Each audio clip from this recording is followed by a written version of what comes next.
Greetings to all of you. In the last lecture, we discussed about the sexual reproduction in flowering plant. Today we will start our new chapter, third chapter of 12th biology, that is human reproduction. So all of you are aware that reproduction is the process of production of new organism by old one of their own kind. अपने जैसे organism produce करने की प्रक्रिया को ही हम reproduction बोलते हैं. So in the sexual reproduction we require two opposite sex individual, one is male and another is female. So to perform the process of reproduction, there are specific systems in male and female. So first of all, we should aware of those structures of male and female reproductive system. So we will start our chapter with the structure of male reproductive system. We will discuss the female reproductive system after this lecture. So let's start with the male reproductive system. Male reproductive system is consisting of primary sex organ, that is testes. Testes are present in pair in extra abdominal cavity.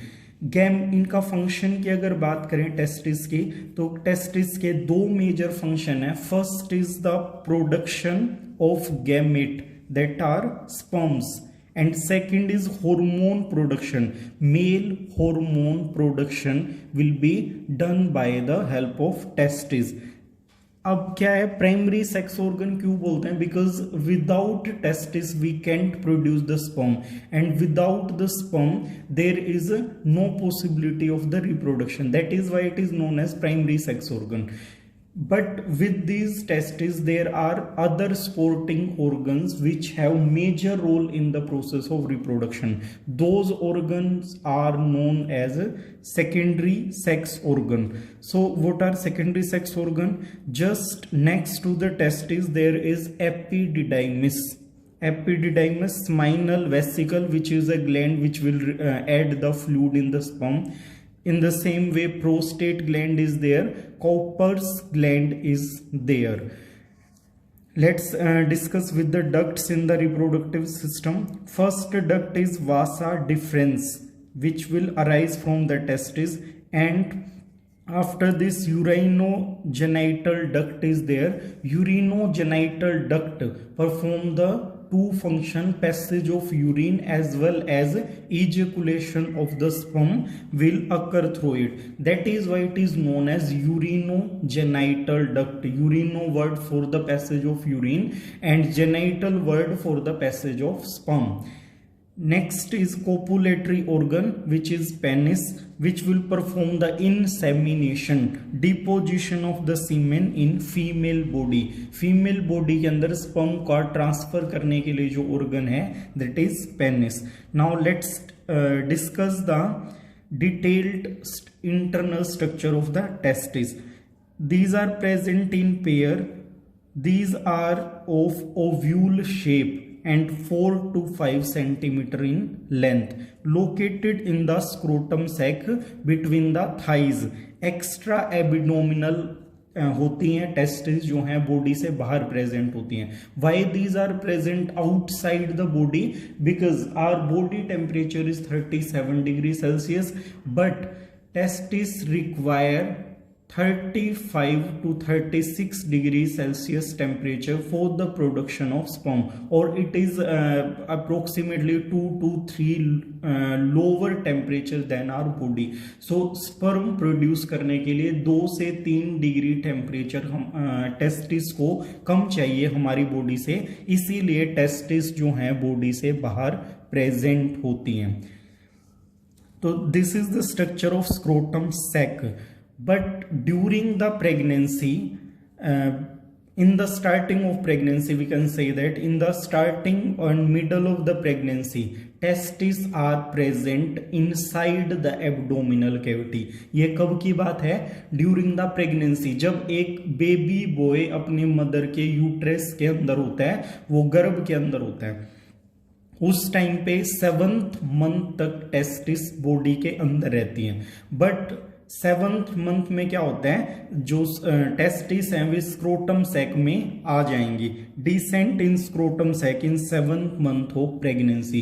तो 7th month में वो abdominal cavity से testis scrotum sac के अंदर move कर जाएंगी। So कैसे आएंगी?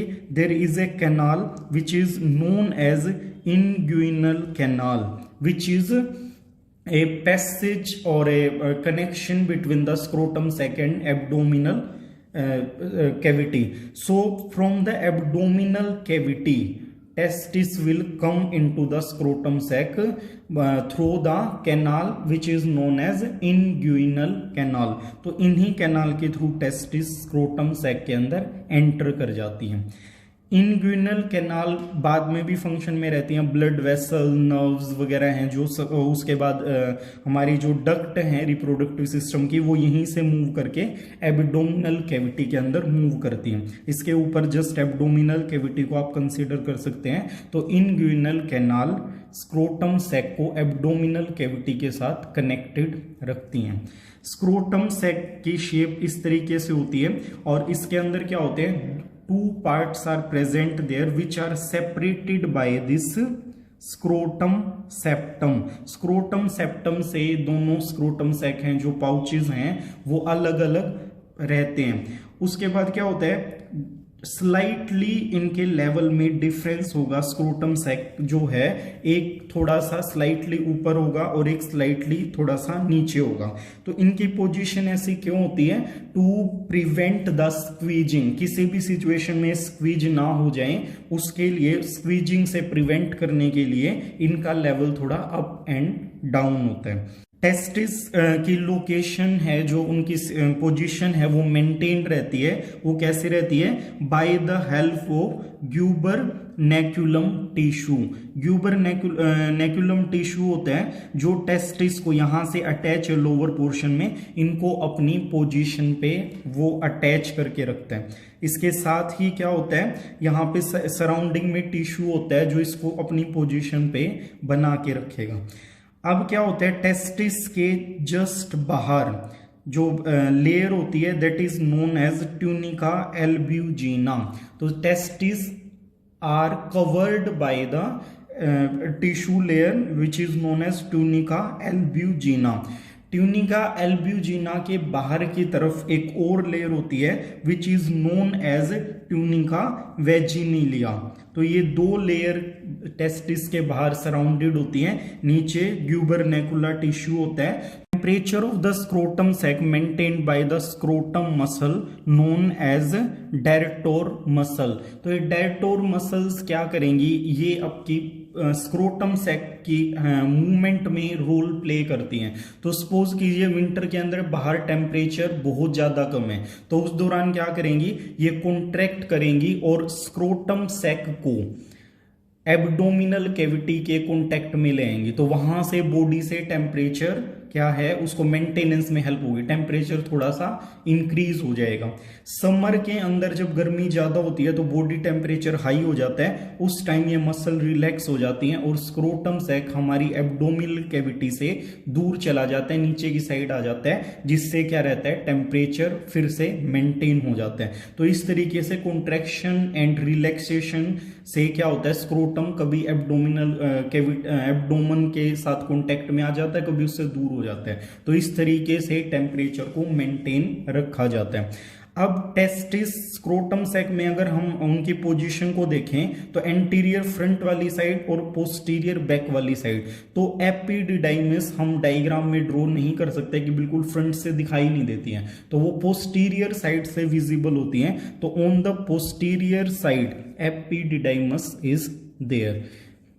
Now let's take the T.s of the testis कि उसका ट्रांसवर्स सेक्शन कट करेंगे तो वो कैसी दिखाई देती है। तो टेस्टिस के जस्ट बाहर क्या होता है, ट्यूनिका वेजिनिलिया, उसके बाद ट्यूनिका एल्बिजिना, और इंटरनली हम देखें जो ओव्यूल शेप के अंदर होता है तो क्या है, इस टाइप की स्ट्रक्चर्स आपको दिखाई देंगी। ट्यूनिका एल्बिजिना क्या है, इस तरीके से पिरामिड ये अंदर आए हुए हैं, ये कंपार्टमेंट बने हुए हैं। So there are 200 to 300 compartment in the testis. 200 से 300 कंपार्टमेंट होते हैं एक सिंगल टेस्टिस के अंदर, और उस टेस्टिस के कंपार्टमेंट के अंदर, एक कंपार्टमेंट के अंदर 2 से 3 आपके सेमेनिफेरस ट्यूब्यूल प्रेजेंट होते हैं जो रेड कलर से दिखाए हुए हैं। तो seminiferous tubule will open into the writ testis. Writ tasty will open into the वासा इफ्रेंशिया। तो ये सारी की सारी डक्ट रिट टेस्टी में ओपन हो रही हैं, और रिट टेस्टी से बाहर की तरफ जाने के लिए क्या होगा, वासा इफ्रेंशिया में वो सारी डक्ट कलेक्टिवली ओपन हो जाएंगी। तो यहाँ कलेक्शन ऑफ डक्ट दिखाया हुआ है, ये कहाँ ओपन होंगी, these will open into the Vasa इफ्रेंशिया। Now let's see in this diagram. यहाँ पे क्या है, कंपार्टमेंट के अंदर जो 3 सेमेनिफेरस ट्यूब्यूल हैं उनको एनलार्ज करके दिखाया हुआ है।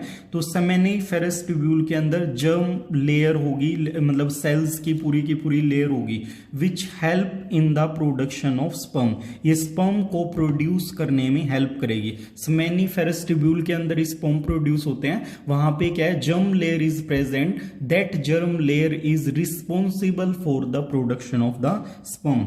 इन जर्म लेयर के साथ में रेड कलर से जो ये इस तरीके से एक्सटेंशन दिखाए हुए हैं, these are Sertoli cells, and Sertoli cells are also known as nurse cell because they provide nourishment to the developing sperm. ये स्पर्म की जो प्रोडक्शन हो गया, उनका डेवलपमेंट हो रहा है, उस दौरान उनको नरिशमेंट प्रोवाइड करती है। अब क्या होता है, ये सेमेनिफेरस ट्यूब्यूल कंपार्टमेंट में प्रेजेंट है, साइड में भी यहाँ पे टिश्यू प्रेजेंट होते हैं, सेल्स प्रेजेंट होती हैं, and these cells are known as interstitial cell, and these will act as connective tissue. ये बीच में कनेक्शंस एस्टेब्लिश करेंगी, इसलिए इनको कनेक्टिव सेल्स भी बोला जाता है। इसके साथ ही क्या होता है, यहां पे कुछ सेलुलर मास दिखाई देंगे आपको इंटरस्टिशियल सेल्स के अंदर। These cell are known as Leydig cells which have main role in the production of टेस्टेस्टोन।